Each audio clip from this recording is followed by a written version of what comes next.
Presentation about, I'm not sure it's a presentation, it's a panel thing, so everybody should have some participation in their later stage, because originally this is about social media, and we have a lot of social media efforts from different parts of the world.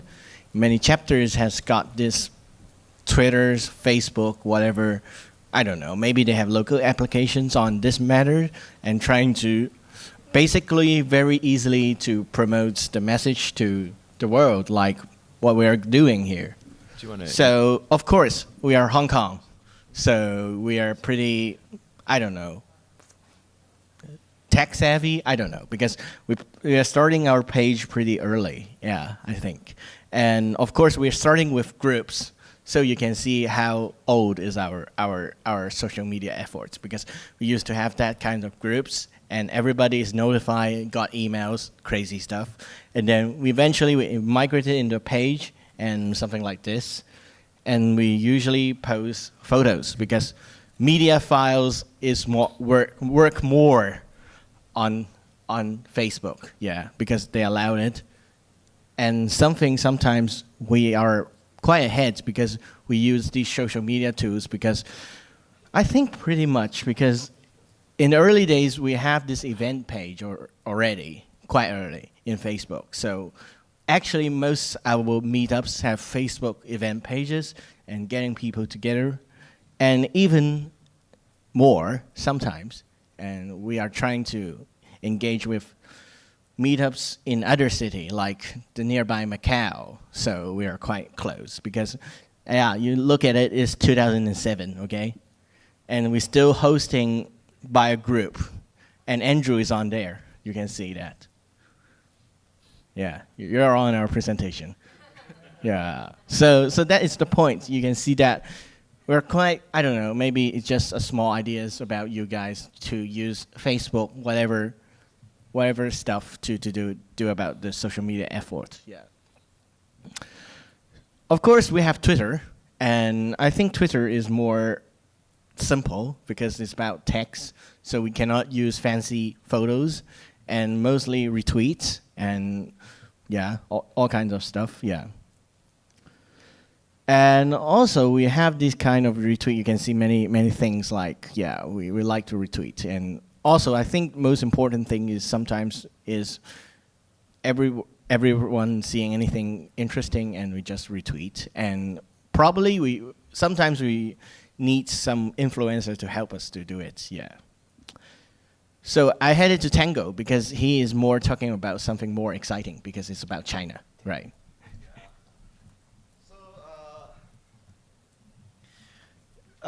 This is our work. It is about facing mainland China. That it is a social media platform called Weibo, or in Mandarin, yeah. Okay. It is a microblog like Twitter, but it is some modified version, yeah. Maybe it is a copycat from China, yeah. You can see the logo and also the trace in there. Any process? Yeah. It is the content. It is published by us. This is our announcement. And also, you can see why we not always to update it, because we are some partners or some friends. It is in mainland China. Then they create an account called Little Wiki Girls. Yeah.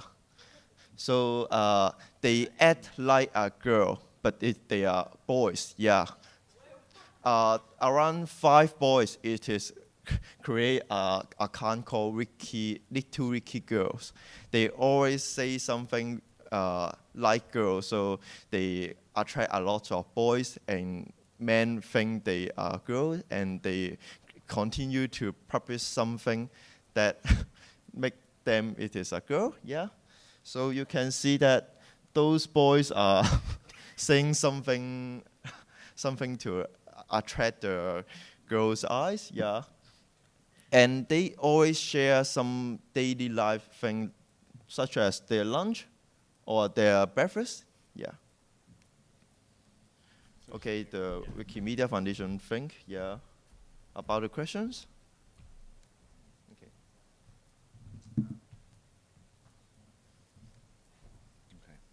Hi, my name is Matthew Roth. I'm the Global Communications Manager for the Wikimedia Foundation.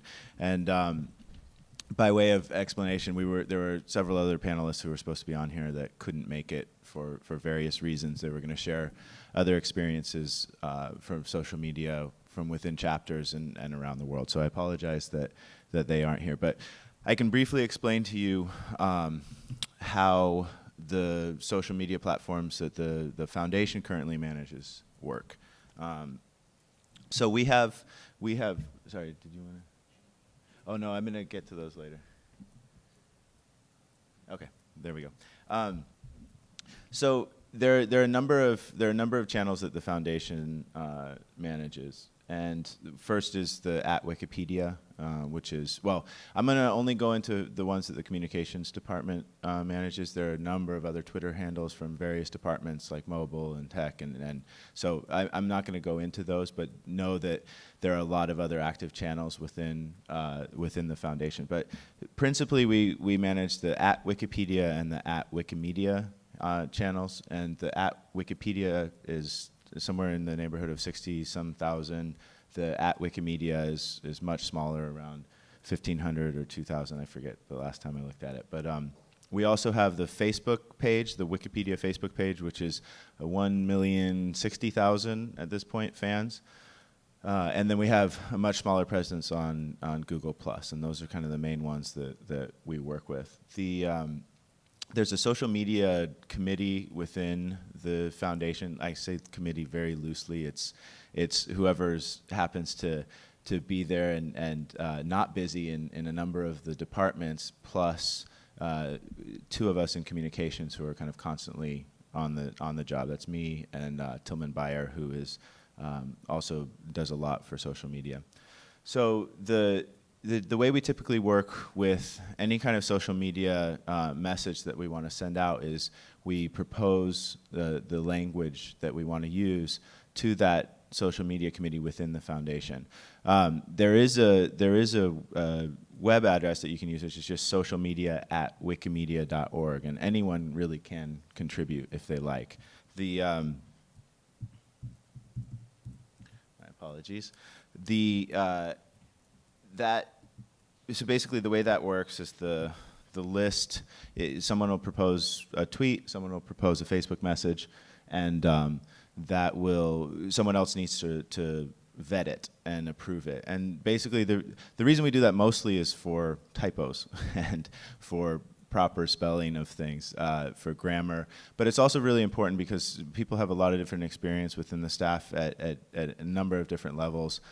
Some of us, like me, have only been on the job for 6 months within communications. Others, like Tillman, have been around for a very long time. James Alexander for a very long time. Know vast amounts of community history, so they can be really sensitive to certain things that we want to be sensitive to. I will be very candid. We actually don't have a really great policy on what makes an @Wikipedia versus an @Wikimedia, and there's a lot of discussion about that, and I hope to open it up to discussion here today about how we do much more community curation of these handles.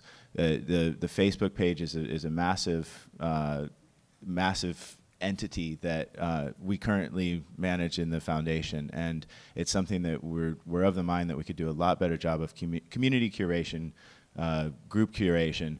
Potentially, who knows how it would work out. Potentially it's something that the foundation doesn't manage at all. If there's a really strong community process around it, we might have some input on it, or we might go completely just to a Wikimedia for foundation related things. So these are some of the things I really want to discuss with you, and let me go through a couple of other things. So there's, on Meta, we have the social media page, which is where people can suggest tweets if they want to suggest tweets. It's fairly rudimentary. It's not very well used. We want to encourage a lot more use of this. We want to get a lot more collaboration and community feedback on it. We also have the Wikimedia blog platform, and I kind of consider the blog to be social media. I know I think we tend to talk about it just in terms of the Facebooks and the Twitters and the other platforms like that, but I think that the blog is integral to our look at social media, and so congratulations on the 4 million articles. But we we typically, most of the tweets will be that we send out, or most of the Facebook posts that we send out, will be in relation to a blog post, and we always try and link to that. And we actually don't tweet directly on Twitter. We use Identica because we feel that's an important that's an important step for the foundation to be doing. Sometimes it can be tricky because it's hard to monitor, and all the software is really not for Identica, but that's fundamentally we use Identica first. It automatically goes through Twitter. We'll often retweet from Twitter because the platforms don't sync exactly, and we have a much different following on Twitter than we do on Identica. So typically we try and push out foundation-related stuff to the appropriate thing, like an @Wikimedia. If it's something like this article, we'll push it out on @Wikipedia. We'll put it on the Facebook page, etc. But that's an open discussion too. We'd be totally amenable to hearing a lot more feedback from you and getting a lot more input from you. We do some tweets in various languages. It typically depends on the staff member who speaks that language. So we have quite a few tweets in Arabic because we have a couple folks on staff who can write the tweets for us in Arabic. I have a little bit of Portuguese and fairly fluent in Spanish. So there tends to be Portuguese and Spanish, and we'll get various chapters if they submit stuff to us. We'll ask them to do it bilingual, but that's another area we'd like to do a lot more of is multilingual posts on Facebook, multilingual posts or tweets from the @Wikipedia.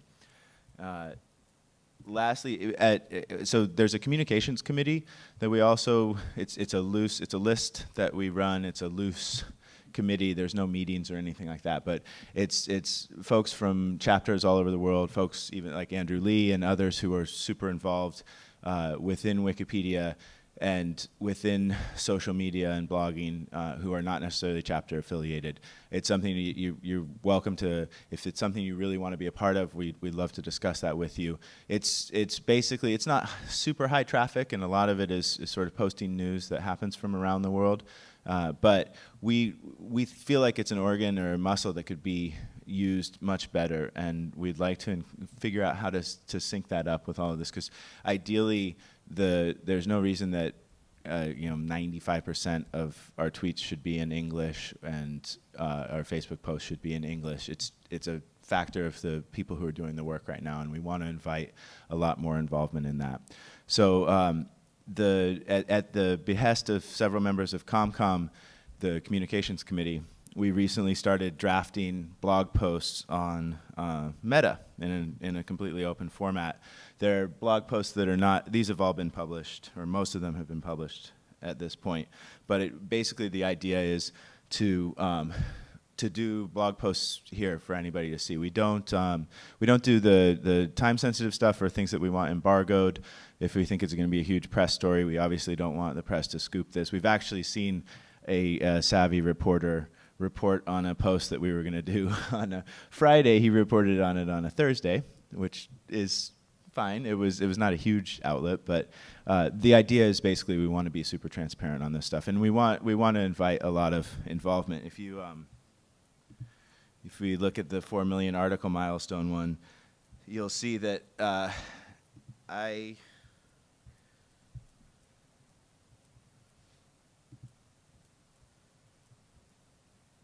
So you see, I started the post a while back when June 26th, when we were looking and saying that it's important that we start thinking about this. But you'll see there's a lot of edits that had nothing to do with me, which is fantastic. And actually, the first draft of a Foundation blog post was done by an IP editor, and he or she did a lot of edits, and pinged me on my talk page and said, by the way, no one was writing this. We had reached out we'd put something on Village Pump and on Signpost and saying, hey, this is going to be coming up. We'd love this to be community written, and it was. It's fantastic. So the Ed 17 is the editor of the Signpost. He jumped in more recently, started doing a bunch of updates. But this is what we would love to do for blog posts where that makes sense, is have a real community effort in making it happen. And ultimately, we might make some final edits when we throw it in WordPress. But generally, I think we'll open up the discussion now. Can we switch to the other, back to the other program, or the other feed? The one that the gentleman from China and Taiwan did initially.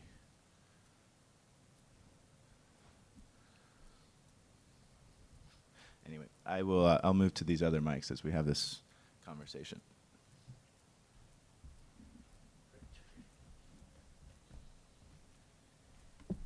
Can we get that? Yeah, this one. Beautiful.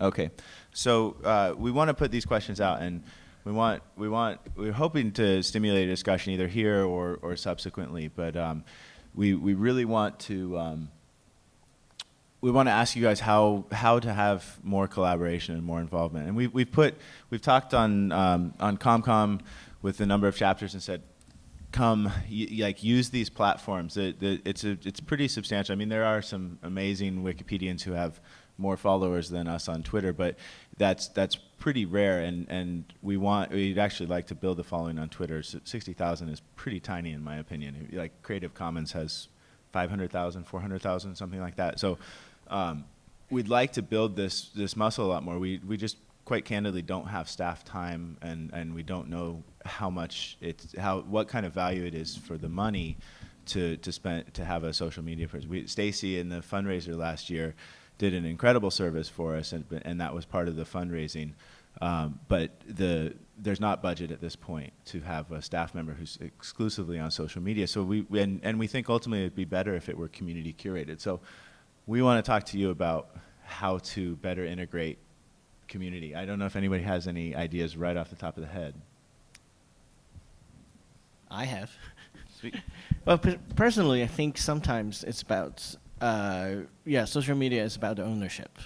So I think I've just some wild idea just pop up in the head, because there is a Twitter called @Sweden, and Sweden that is a promotion. Of course, any Swedish people here? No. Then they're promoting by promoting the nation by a quite interesting way. Is that a guy that holds the account for a while, tweeting about his life.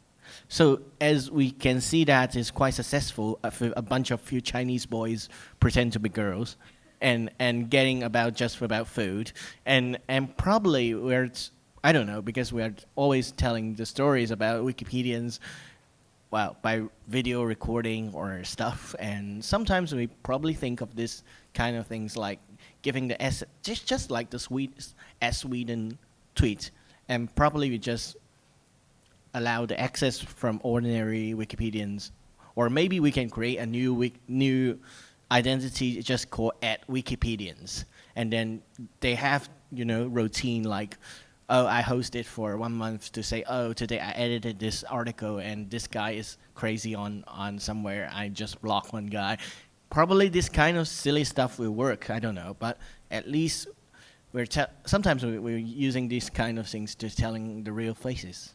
Yeah. I don't know if people haven't seen @Sweden, if you go to it now, if you're on Twitter, it's pretty amazing. There's I think my favorite, they give control of it over for a week, I believe, 7 days, and to anybody who's Swedish who apply. There's some kind of vetting process, I imagine, or they apply. I'm not really sure.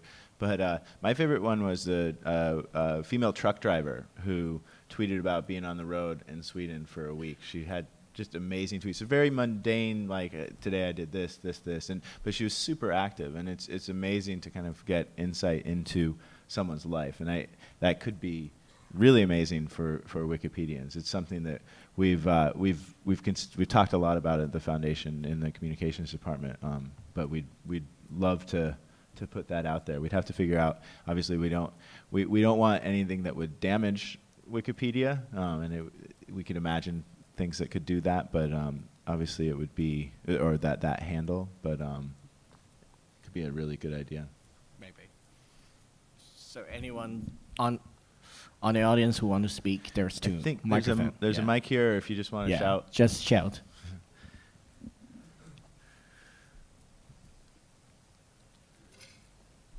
sorry, I should have. Is it working? Yeah. Oh, good. You want to introduce yourself? Yeah, my name is Sami Mubarak. I'm from Taghridat. I'm the co-founder of Taghridat along with Mina Nagi at the back.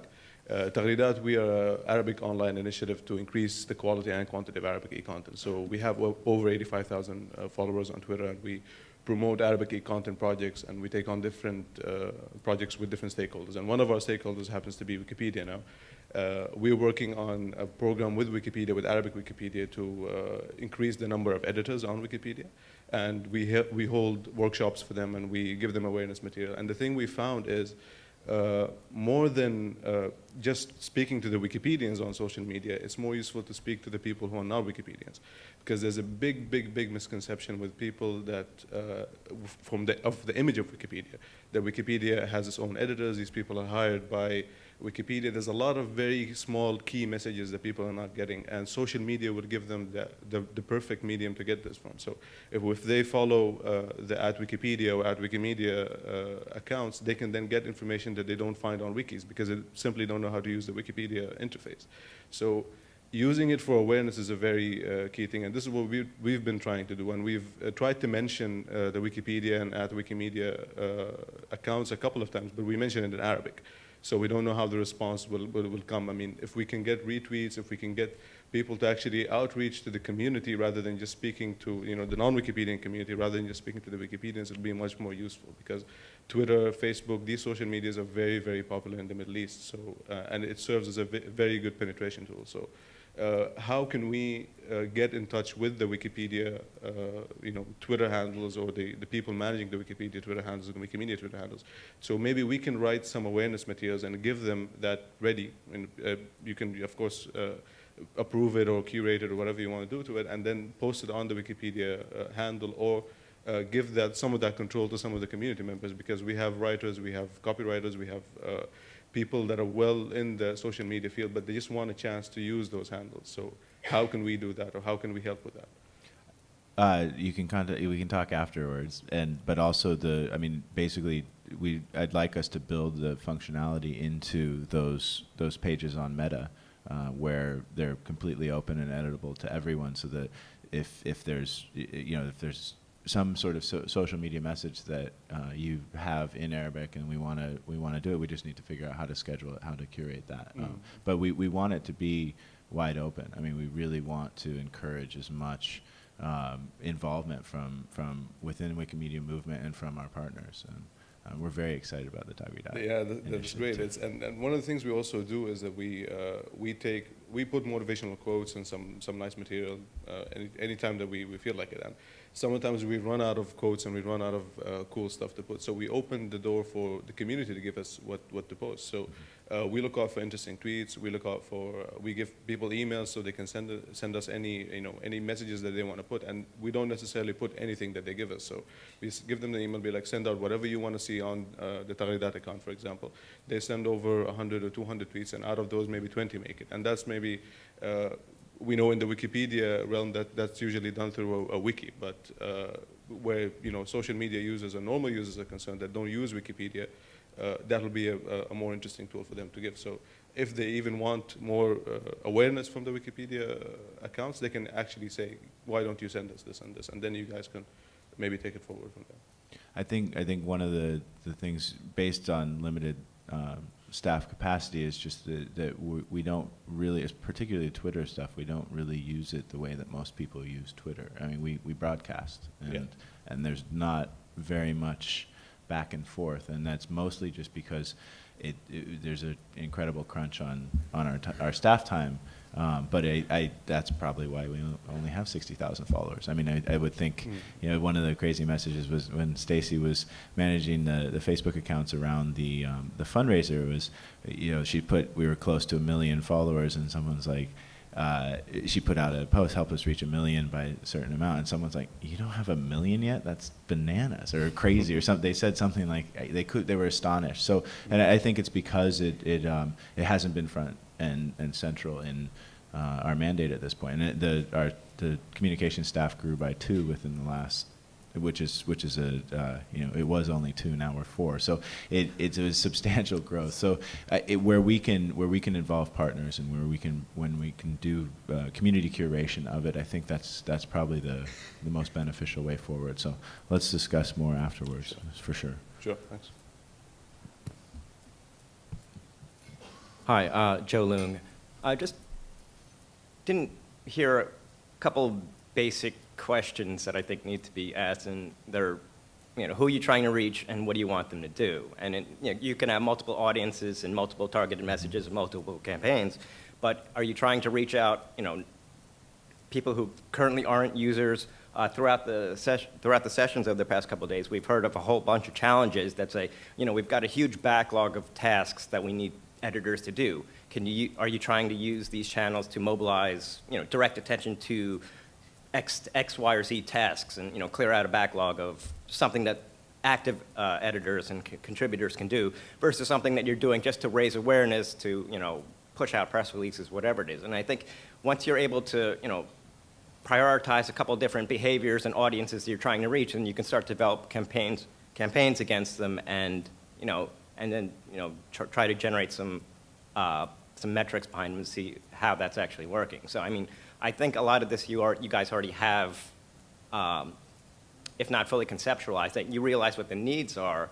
But I think just by putting a little bit of prioritization or put some actual buckets or targeted goals or whatever behind them, you'll be able to measure a little bit more about what you're trying to do against those goals.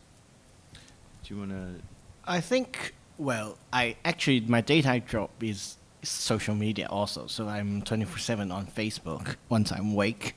So sort of things, I think our Wikimedia Hong Kong social media's policy is quite simple, because we believe in accumulation, because we don't have any fans from day one, because we don't buy fans, because in China it's quite popular, you can buy how many fans.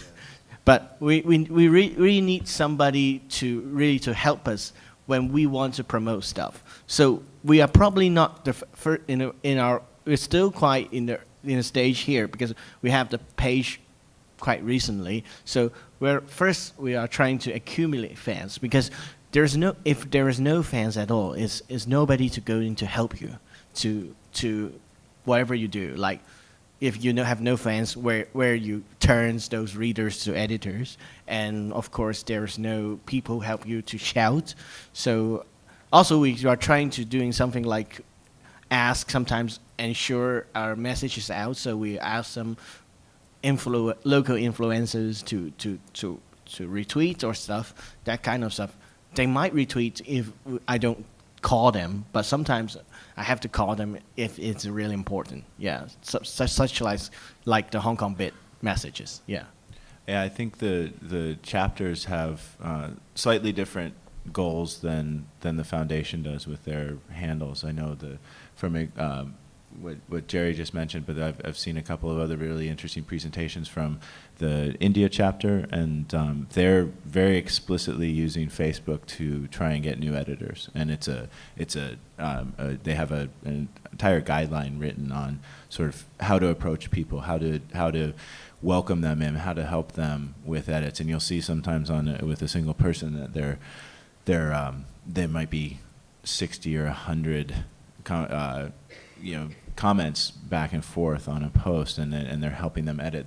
They're explaining editing, and in Mexico, the Mexican chapter had a really interesting presentation, kind of on building their chapter capacity, and also kind of in a similar way, getting more partnerships and working with other institutions. And I think in the forefront of our mind from the foundation side, we're always looking at new editors, and we're always focused on trying to bring new editors in. I'm talking to the @Wikimedia handles, and I know Tomas and others who are here could discuss how they use the tech handles, which I think have an even different target, and but maybe Tomas can address that. But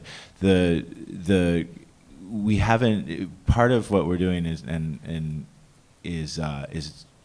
trying to just broadcast clearly to a wider audience. But I think we do need to clarify those buckets and figure those out better from the foundation side. I think he turned it off.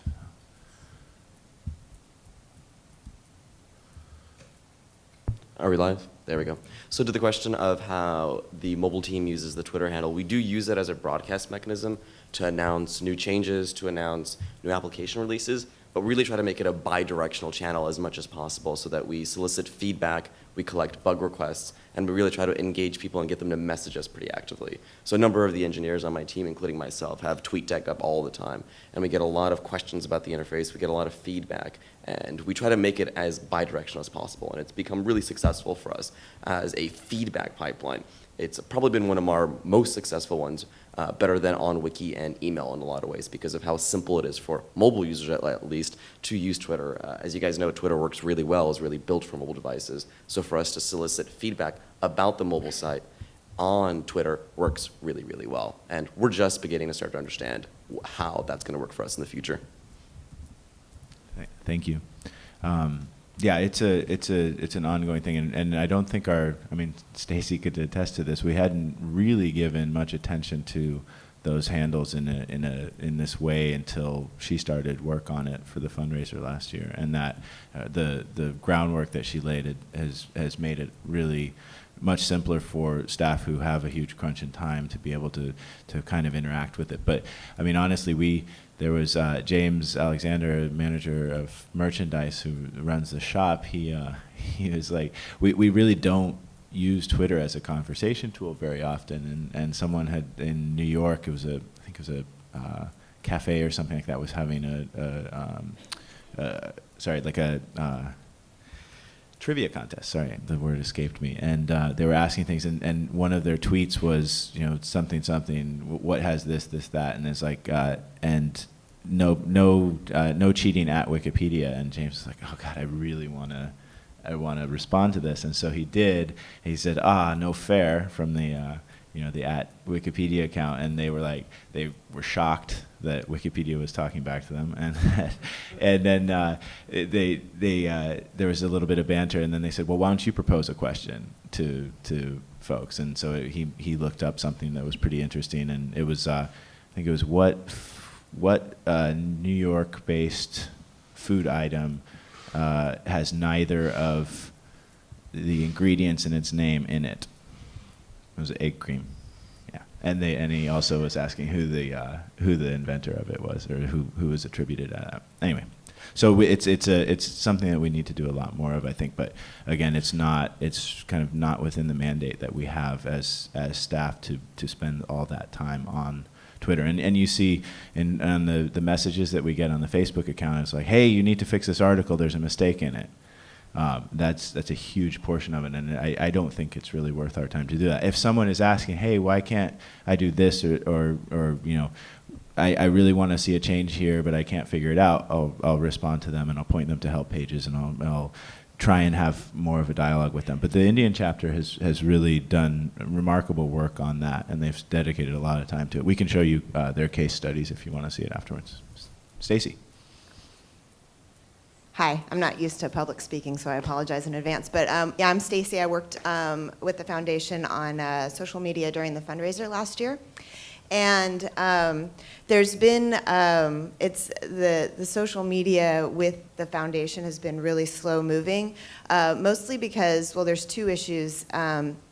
First, the foundation absolutely does not want to speak for the Wikipedia community. We're, the Wikimedia Foundation, and so it's, for me personally, I'd really like to see much more community involvement with the Wikipedia Facebook page and Wikipedia Twitter and Identica, just because this is for you, these are your voices, and like you referred to the @Sweden Twitter account, I would love to see something like that happen. I know with that Twitter account, they've had like some issues where people have kind of gone off the rail and said a few things that were a little bit out there and a little bit controversial, but I think I think it would be great to see, you know, and to have somebody, if you had somebody each week who could interact with questions. I know when I was using the Wikipedia Facebook account and Twitter account, it was really fun interacting with people because a lot of times they were really surprised. Like I would just follow, like somebody would say, oh, I just wish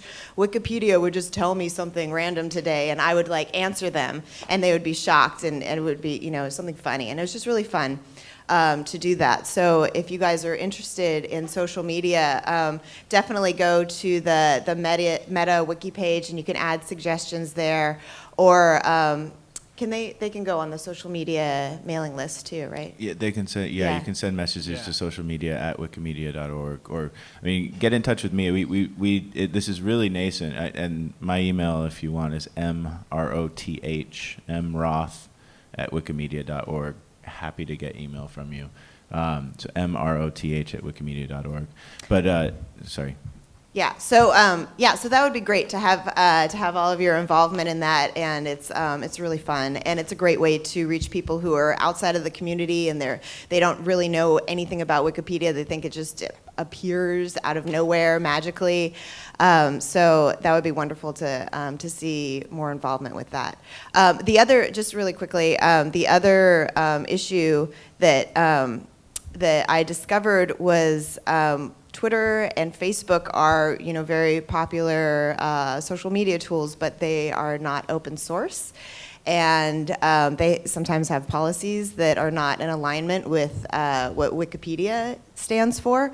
So that's been kind of the issue. That's what, you know, we use Identica, but Identica unfortunately does not have the full reach that Twitter has. It doesn't have as many people on there. So there's been some resistance of like, oh gosh, should we, you know, can we even post pictures from Commons on Facebook, like, because Facebook will possibly take ownership of those images, and so that's been a huge issue to deal with. So yeah, that's actually a really sticky one. Is from some legal readings. Thank you, Stacy. From some legal readings, the Facebook is sublicensing. That's part of their user policy. They sublicense any photo that you put up there. So putting a Creative Commons photo on Facebook potentially violates Creative Commons license, because Facebook can take a sublicense on that. So we've had different lawyers give us different opinions on that, but we've tried to be very minimal with anything from Commons there, and then also we use UR1 shortener because Bitly and others violate the foundation privacy policy. You know, there are a lot of challenges. Our privacy policy is fantastic, and it puts us in a place where very few other websites are. But it also meant that, you know, it's really we haven't really found a suitable metric for analytics for the blog yet because of the challenges with the privacy policy. I mean, it's important that we have it, but it also means that some of the flexibility that we'd like to have is limited. Anyway, we actually had a couple other questions. We got to get started because we misread the time and we need to finish by 11:50. Is it? Yeah. Okay, so we better get going. Yeah. All right, cool. Well, come up to any of us on the panel, and then we can discuss more afterwards. Thank you. Thanks, guys. Really useful. So while the other panelists are coming up, let me just get started since we're pretty crunched on time. My name is Andrew Lee. I'm the author of the Wikipedia Revolution, and I've been studying Wikipedia since 2003. So I thought I'd show you something from 2005, which I thought you might find pretty interesting. If I can get the audio in here.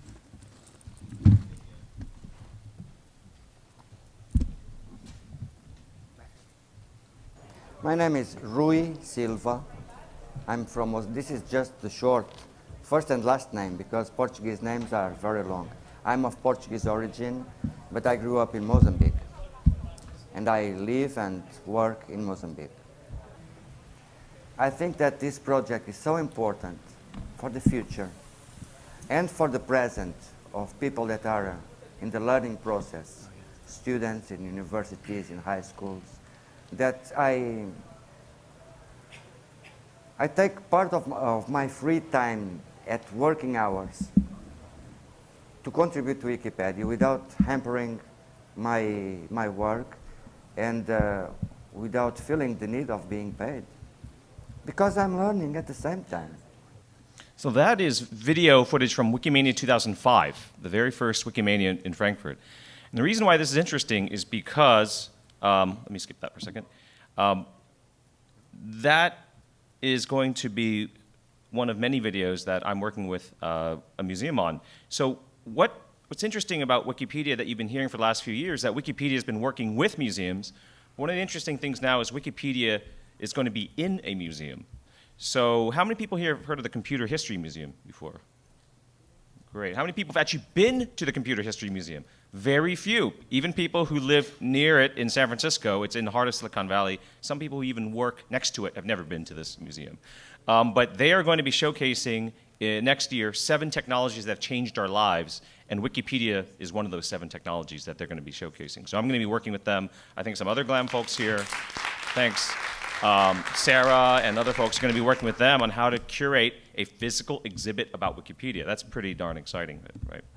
One of the ideas is, hey, let's print, well, not print, but let's make a model of what Wikipedia would look like if you printed it out, right? And they've got a huge ceiling. Maybe we just stack up all the books and see how far it goes up the 3 stories above the exhibit there. But the reason why I want to bring that up, not only just to tell you about that, is it's interesting to talk about Wikipedia's history, but one of the risks of having a museum exhibit about you is that's normally the sign that you're in decline or obsolete. Okay, so that's not necessarily the best compliment about your effort, saying that you're going to be put in this dusty little exhibit in our building here. So, are we talking about Wikipedia history, or is Wikipedia history? And I'm really glad that we have folks here on our panel that can help us talk about that. So the whole premise of this panel is to talk about what does it mean for Wikimedia to engage more contributors, or why should we? And if we think about where we've come so far in terms of Wikipedia, first, in the early days, archiving common knowledge, but then having higher and higher standards of what goes into Wikipedia, we've worked on reliable sources policies, we've demanded verifiability, we now have a media commons that allows more than just text contributions. It's a pretty robust environment that we have now, and pretty amazing what we've done. But this is the reality facing us all. This graph has been put up in many Wikimanias over the years, but I remember starting this conversation in 2007 in Taiwan when we didn't have good stats, but we knew something was going wrong in the community. So this is now pretty much burned into the eyeballs of most Wikimedia Foundation employees. And you saw that this morning with Sue, where this is job number 1. What do we do about these numbers? And that's why these panels are really important. But all is not lost. There have been some really interesting efforts going on to counter that trend. One of the biggest ones is the engagement with institutions and engagement with individuals. And certainly the most interesting one with institutional knowledge is GLAM, right? Working with organizations that are like-minded, have the same mission as Wikipedia in terms of disseminating public knowledge and working with them. The other areas here, including doing things like Wiki News or feature photos.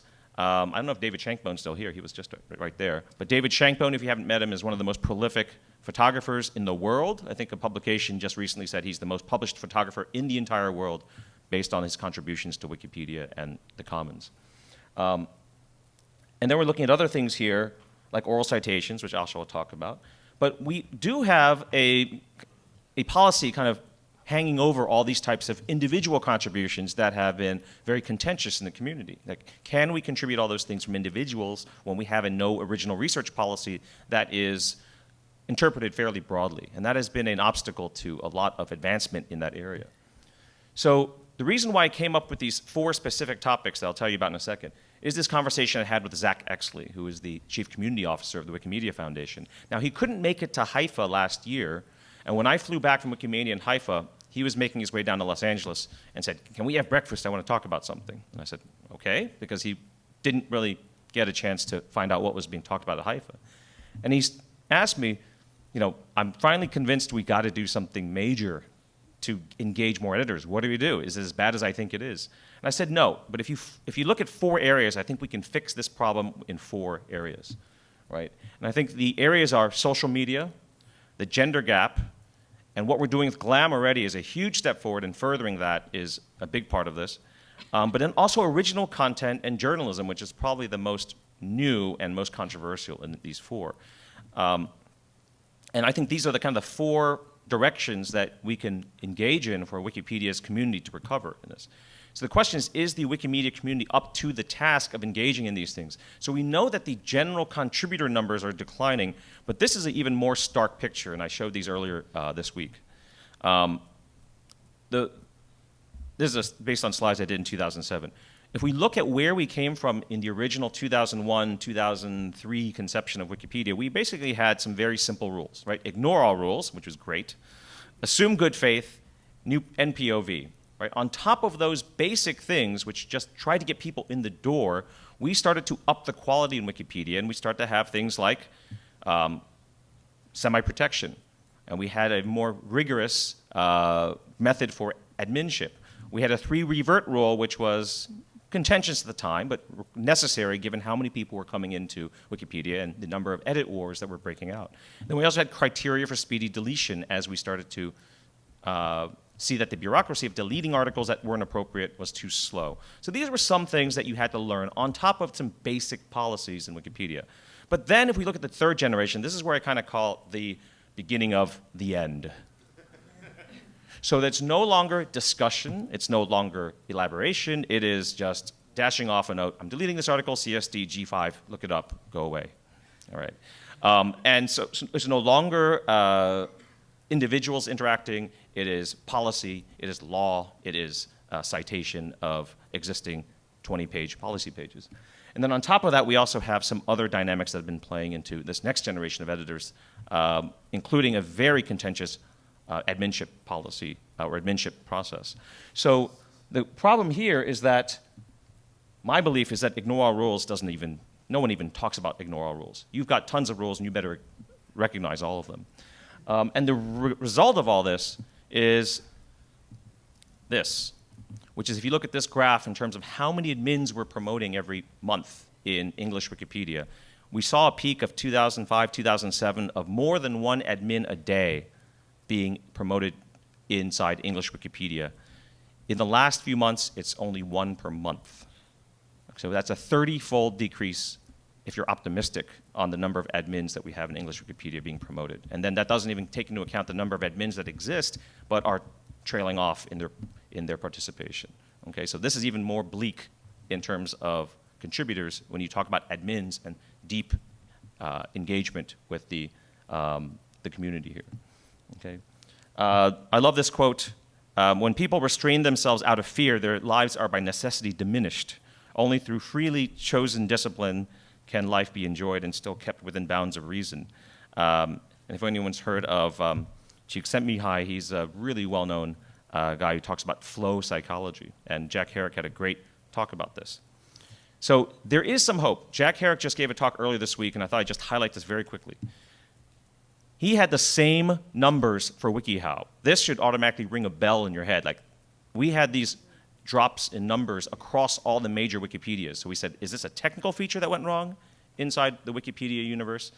WikiHow had the same drop-off at the exact same time in 2007. That's remarkable. That means there's a phenomena external to the Wikimedia universe that was happening here.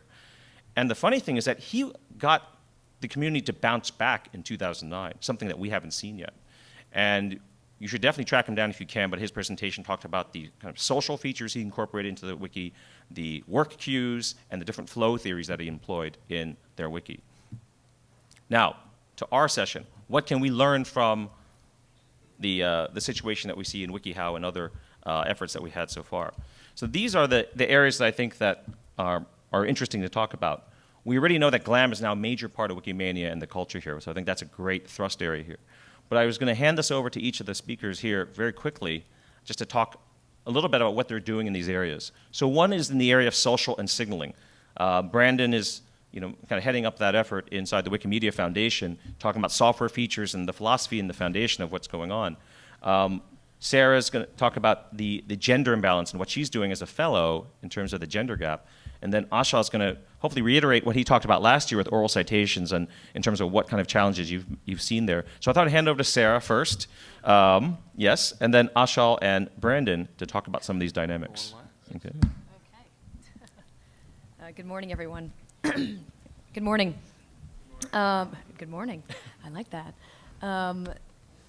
Yes, I'm serving as the community fellow, working to help close the gender gap and make Wikipedia more inclusive and more inviting and an exciting place for women to participate, and any underrepresented group, but specifically women at this time.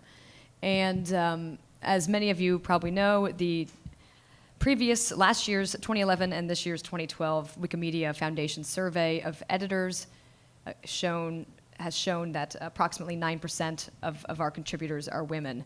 And that it's across the language barrier, across all the language Wikipedias, or those who participated.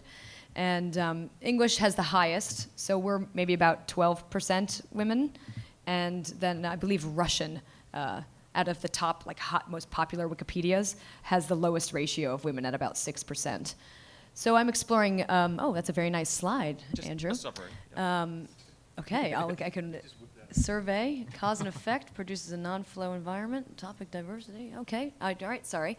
I've been working as a part-time fellow for the first 6 months. I co-developed a project called the Tea House alongside our research fellow, Jonathan Morgan, and Siko, who's the head of community fellowships, or the fellowship program, and Heather Walls, who's a designer at the foundation. And we've been aiming to make Wikipedia a more friendlier, healthier space in a really fresh help space in English Wikipedia.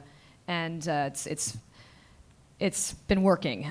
We talk to editors in a very easy to understand manner, since our policies and procedures are so complex in Wikipedia. And there's more of a social aspect of it. This is what you see when you visit the Tea House.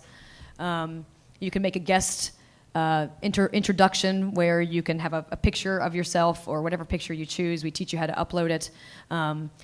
You can see some of our guests here. Jillian just made one. This is pretty fresh, it looks like. And you can see other guests and who are new editors. You can see some of our hosts. Here's Varnit, if you might know him. And you can then answer a question. So we have a call to action to ask a question or answer questions. And when you ask a question, a JavaScript box pops up, and you can't post your question until you sign your post. So we're teaching people to sign their posts, which is quite nice. And it top posts it, which is how the rest of the internet works, unlike Wikipedia. And so new things go to the top. And we have a friendly group of people who answer the questions, and it's working. 28% of our 400 plus participants in the 3-month pilot program were women.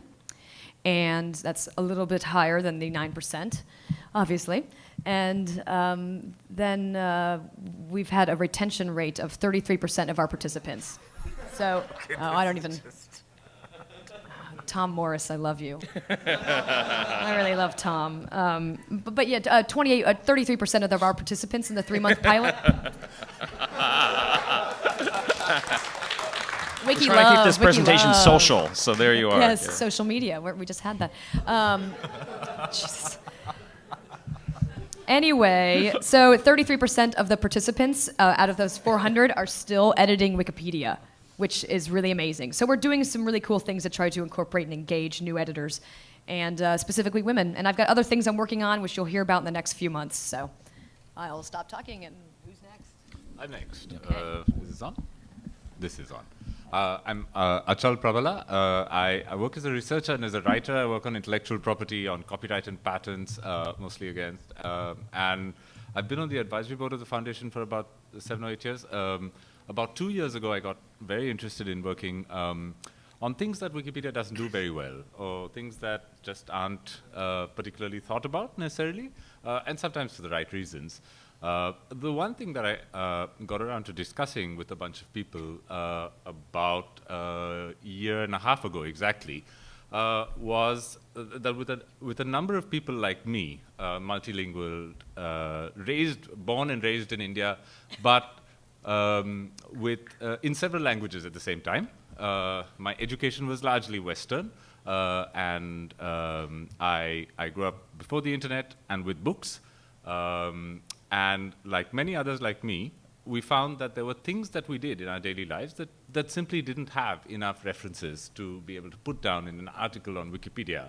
And this could be as mundane as a recipe or a game, whose equivalent in a place with a better publishing history would have undoubtedly resulted in a Wikipedia article by now. I got interested in that enough to look at how books are produced and how many and where. And so in, as late as a couple of years ago, the United Kingdom, with a population of roughly about a 20th of India's, produces more than double the number of books every single year. It's not to say that it's not the United Kingdom's fault, but the places which have had a publishing history that and a scholarly production, a history of scholarly production that goes back hundreds of years, are still the places that document knowledge in books the best. What it means is that a lot is left out. And simultaneously, I was thinking of the 10 or 15-year-old child who grows up in Tokyo or San Francisco and has never not known the internet and lives in a world largely fueled by social media, whose knowledge base is perhaps Quora.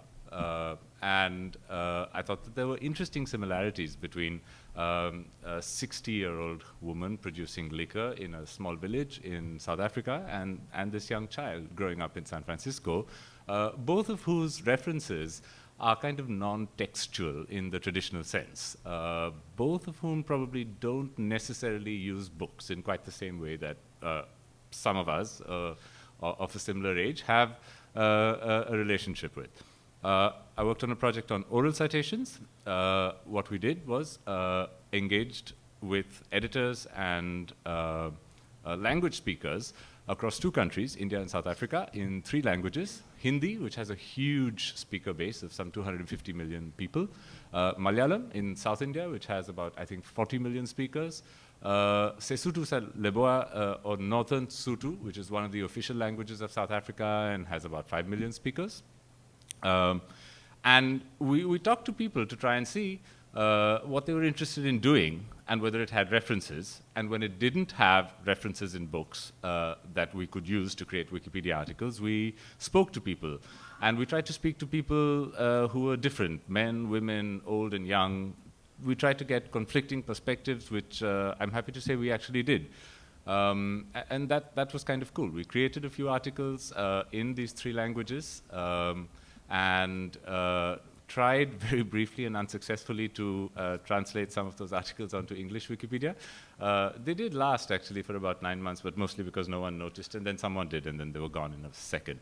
But it was a nice project. It was a very nice project because there were ways in which it showed us that we can actually maintain some semblance of order and logic and rationality that's available to people coming in from different perspectives to look at the same thing.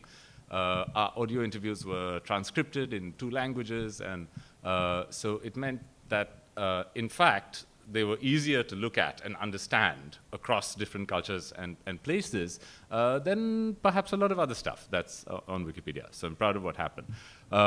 It's been difficult in a way to do anything with this idea on Wikipedias which have a sense of being under siege by amateurs or by a lack of rules or by a lack of respect. But it's been very easy, and in fact there's lots of interest. From Hebrew Wikipedia, for instance, I'm working with somebody there, and there's interest actually from German Wikipedia, which is certainly not a small Wikipedia, to do interesting things like this. And so there are small ways in which this goes forward. I think that in bigger ways, one of my own failings, and I'm not sure if there's any answer to this at all, is how to have there was a huge conversation about this outside Wikipedia, and there was weirdly a very good but very limited conversation inside Wikipedia, which is fine because there are lots of other things that happen. But I'm not sure, even if I wanted to have a larger and more sustained conversation as to whether it was possible and whether there'd be any kind of real outcome whatsoever. And at the end of it, I suppose, it should be fine to be able to just do this on the Wikipedias that welcome it, right?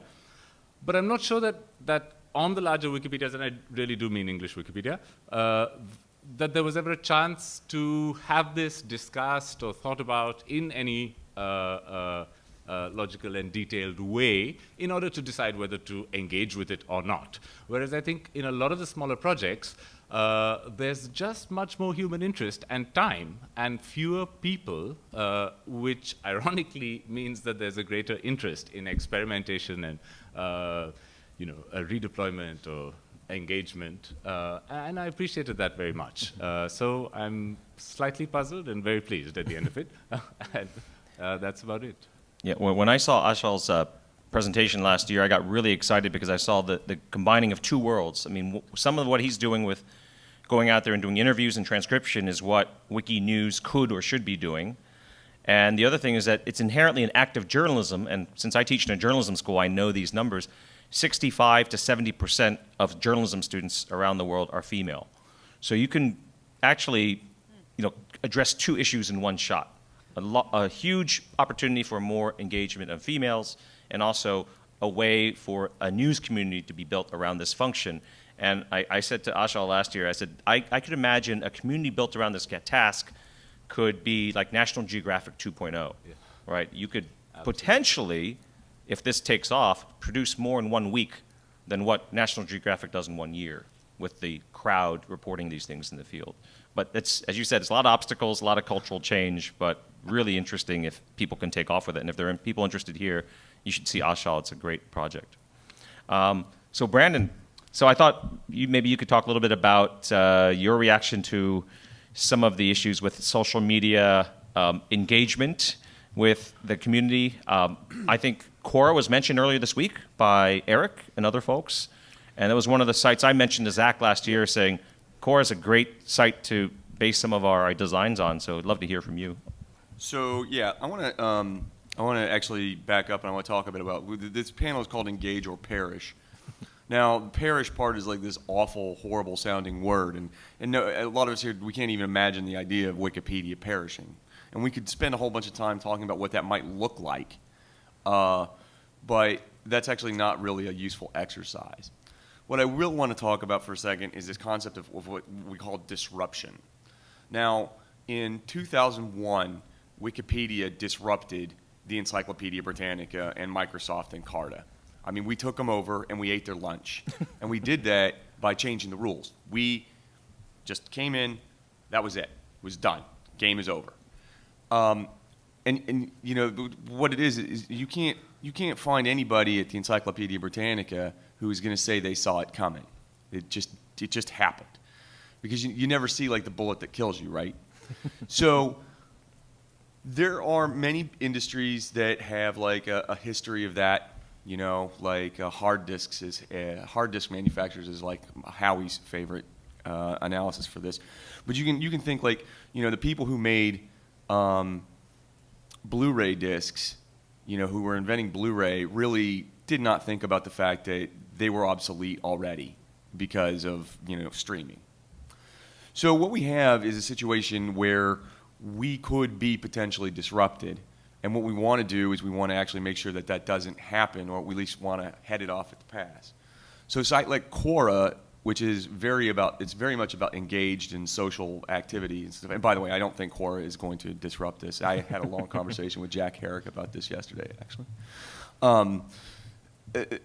These things, the way that they engage and deal with their users, causes you to come back and actually have a positive experience, and you want to get more and more involved with the system. We have actually sort of focused ourselves towards that, at least in many of the editor engagement tools that are going to be coming out, especially with things like, you know, modern notification systems and some better user-to-user messaging systems. Sue talked a bit about that today, and you know, Wiki Love and whatnot. So when we do that, when we do start engaging with people, when we engage with new users and we start bringing in new users and keep them there, if we get a notification, hey, there's an RFC about a policy change, you should come and read it and then vote, as opposed to like right now where that stuff gets buried and nobody sees it except for like 3 people on a village pump. I think there was most recently there was a change that was made on the English Wikipedia because 5 people responded on an RFC, and that was considered consensus because nobody else seemed to care, and then all of a sudden everybody went berserk. Silence was acceptance, but then everybody went berserk and said, how come I wasn't consulted? Because we turned bolding on in the watch list or something like that. This is the kind of thing that we end up avoiding because now we've engaged with you and we can actually get you to see these stuff. The secret sauce here, though, is that when this happens, when we make these kinds of changes, we will disrupt our own culture, okay? So that's sort of like a preparation for it, because with more people, with bringing in more people, the culture will change, and the rules are probably going to change, and that's something that we might want to talk about. Be prepared for. That's a great point. I mean, the thing overarching all these things when we talk about Facebook or Twitter is that culture clash. And I think the majority of the folks who make it to a Wikimania in general try to keep that at arm's length, right? So. Yeah, I mean, there's a distinct difference between having something frivolous, like I'm going to post a bunch of pictures of cats or my friends and we're going to be out drinking or whatever, and having a social connection graph and an interest graph. And with Wikipedia, I mean, we could easily, and we should, I mean, we have to. I mean, there's really no opportunity either way. We have to bring the collaboration system into something that's more of an interest graph, and we can be more social. I mean, social software does not mean frivolity. It just means that you're interacting with multiple people, and you have identities. And that's, sorry, we were sharing them. I guess I could bring that one down. How about I move down there to that third? No, I'll move this here. Oh, okay.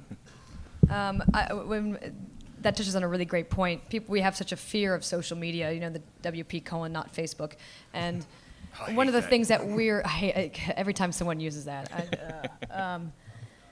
a puppy dies, sadly, very sad, and an angel loses its wings. Anyway, one of the things in the Tea House that we've realized is that there's a craving by new editors to learn more about how they can channel their interest into, say, wiki projects and engage with other editors. Hey, it's a collaborative process, right? They want to engage in that. And we're starting to kind of examine ways that we can use these. I'm not supposed to use the word profiles on the Tea House because it's a dirty word, because of Facebook profiles, et cetera. But I'm using it all the time. These profiles that where you can have your picture, you can talk about what you're into, you can share. Why can't Commons look a little bit more like Pinterest, and we can crowdsource by pinning things that we enjoy. I already have a board on my user page on Commons of the pictures I've taken of things I'm passionate about. And without being able to share those interests through some type of light social construct, I don't know how we're going to be able to survive with our readership and with our participants and still remain relevant. Yeah, Oh, no. Oh, no. Photo by Matthew Roth. Okay, go ahead.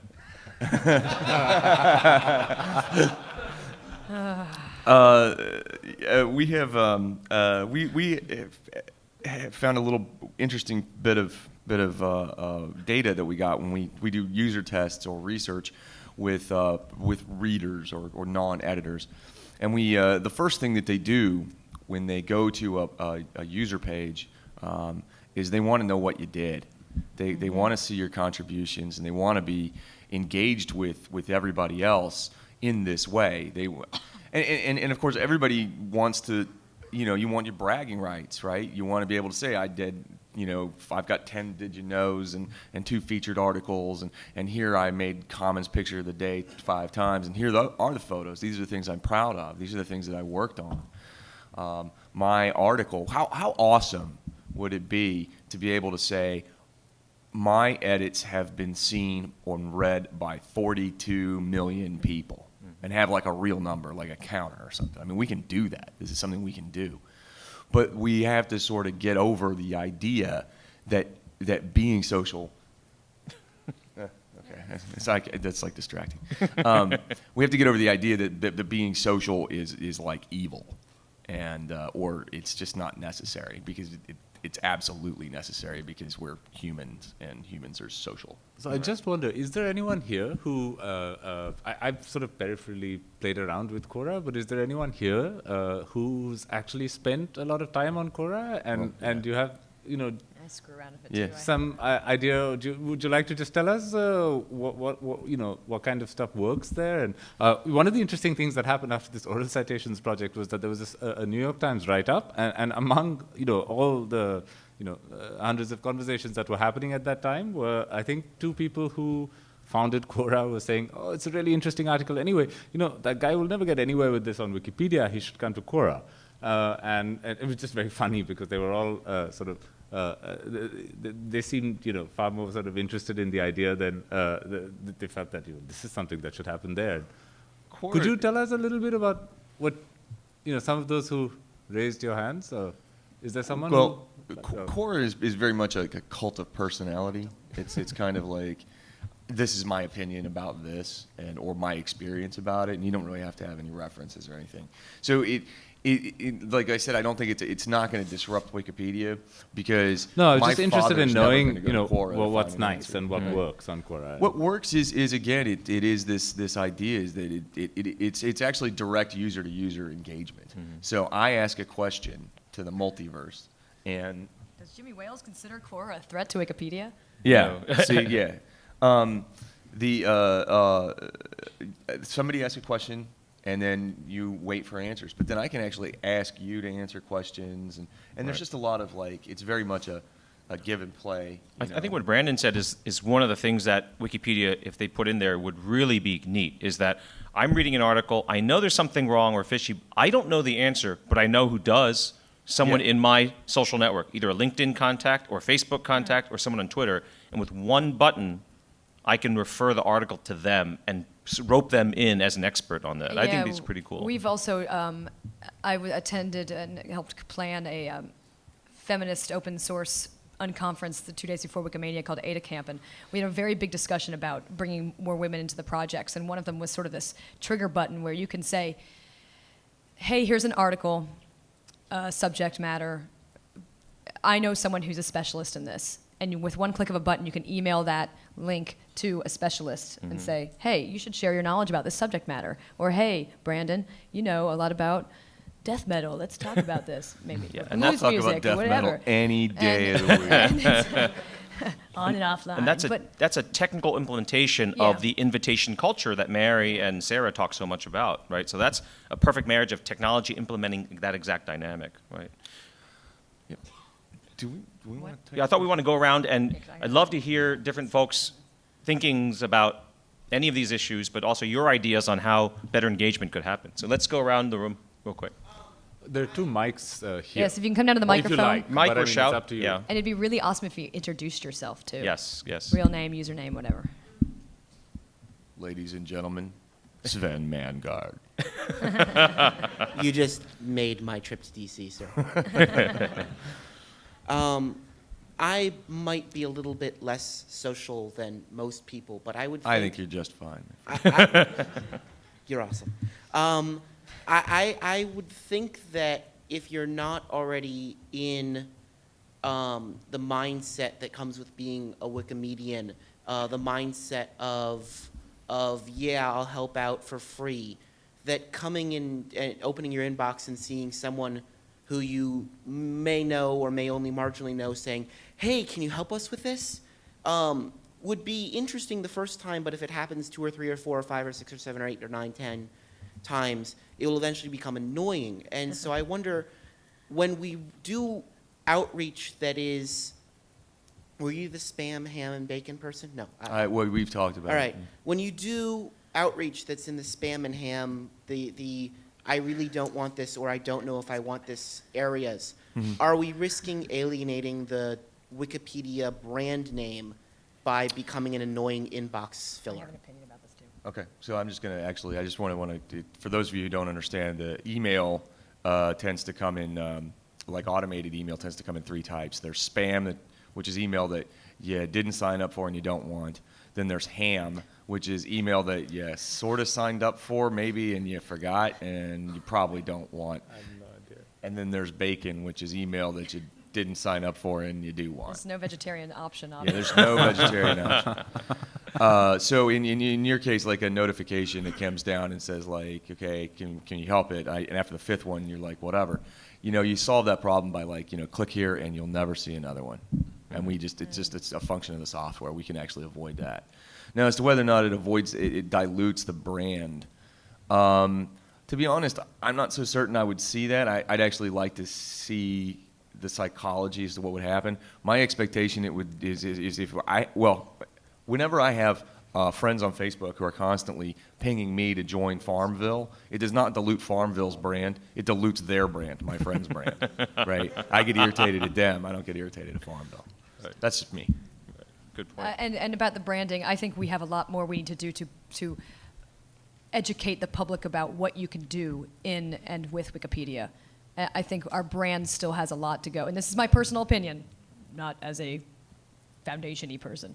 I think personally that, and I guess maybe a little bit foundation-y wise, that when I'm trying to educate people about our brand, what we do, what you can do in Wikipedia, people go, I really, really can edit? I had no idea. Even though That's there's a the worst button. thing, by the way. And so Most I people think don't know it's- they can edit. Yeah, and I think we have a lot to do to also say we are volunteers. People still think we have those cubicles that Jimmy put a picture up of. And people really do think these things. And I think if we don't try to experiment with our brand, we might not be able to have a better and healthier brand community. You know? There's actually, I just thought of something else that sort of, it's associated with this. We talk a bit about the confidence graph. Sue mentioned that, is that like there's bits of confidence that you can get when you do that. When your friends are doing it and they're editing successfully, that will actually increase your confidence from the get-go before you've done anything. So if my dumbass friend can do it, then I sure can. Great. Greg? Yeah, so Greg Maxwell. I'm kind of wondering if anyone's noticed a little dissonance between this revelation that people want to see what people have been doing and the decision that was somewhat contentious in Vector to hide contribs behind the I am collapsible. absolutely 100% aware of this. In fact, that's actually what you were describing right now. Okay, so what he's describing is the fact that there's the toolbox in the sidebar is where the contributions link is placed, and that box is collapsed by default. So this is a design decision that we should actually just probably undo like today. That's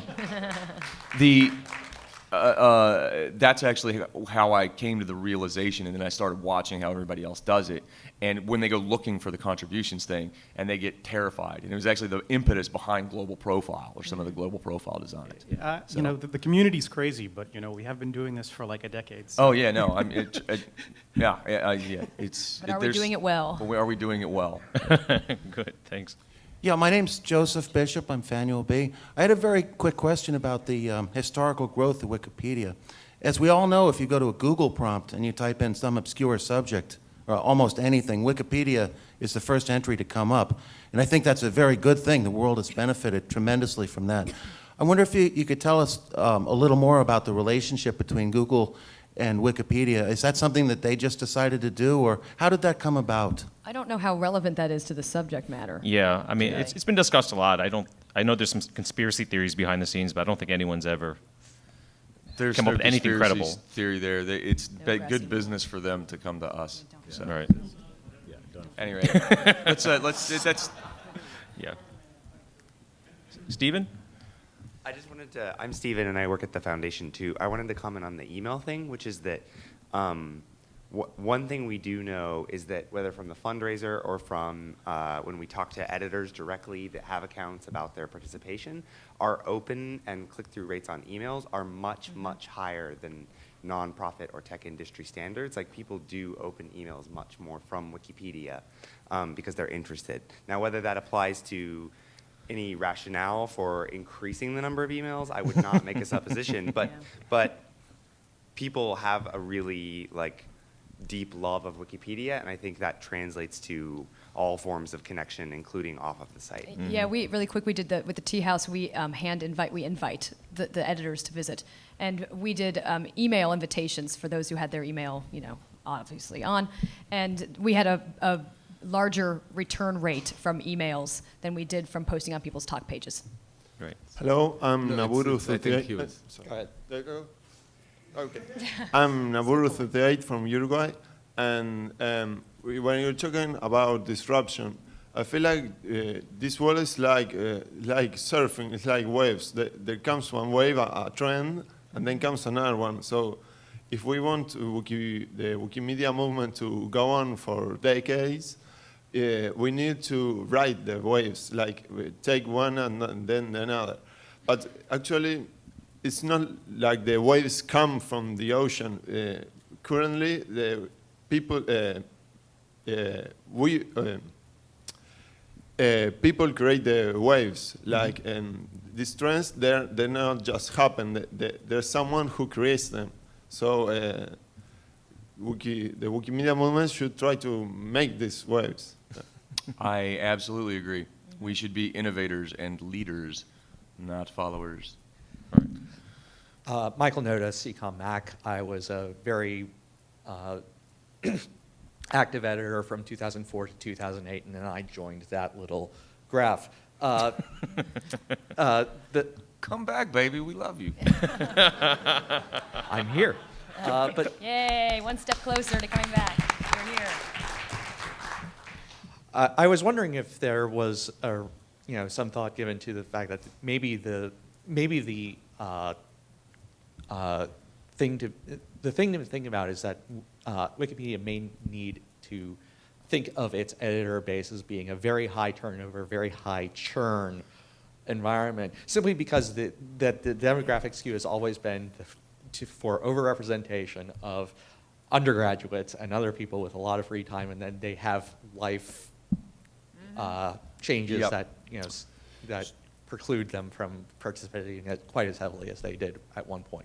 So yeah, we actually, I've been working in social software or communities for, I don't know, years and years and years, like at least 15.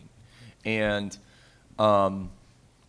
the churn is a healthy, it's actually very, very healthy. It can be depressing when it's like your first, like your first MMO RPG that you ever wrote and you watch your numbers go down to the toilet, because that's just what happens. These things, they do that.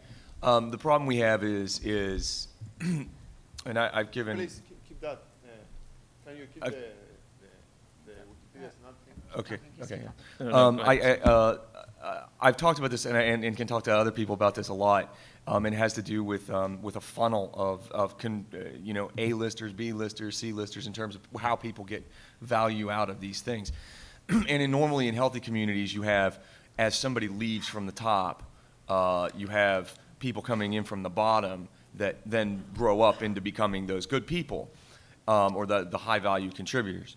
Now we've got research that we went out and we asked like a lot of our former contributors, like, why did you leave? And we fully expected to get back a lot of responses like, well, I hate Wikipedia because you guys are jerks.